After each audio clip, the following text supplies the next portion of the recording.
নাম হয়ে গেল হনুমান। কি জিজ্ঞেস করছিলাম যে কালকে কি কথাবার্তা হলো? বলছেন তো চাকরি করতে। ও বলছেন বুঝি? ব্যাস তবে তো হয়ে গেল। হয়ে গেল কেন?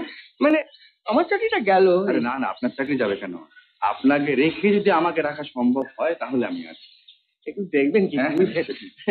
আরেকটা কথা বলছিলাম, এখানে চাকরি করা কিন্তু খুব সহজ হবে না। কেন বলুন তো? ওই যে ছুচি ম্যাম সাহেব। ছুচি ম্যাম সাহেব? হ্যাঁ ছুচি ম্যাম সাহেব, ওই যে সুচরিতা যেখানে গাড়িতে বসছিল। ও কথা শুনলে ওর আক্কেল গুরুম হয়ে যাবে দেখবেন। তা আপনি কিরকম দেখলেন? জিনিস জিনিস?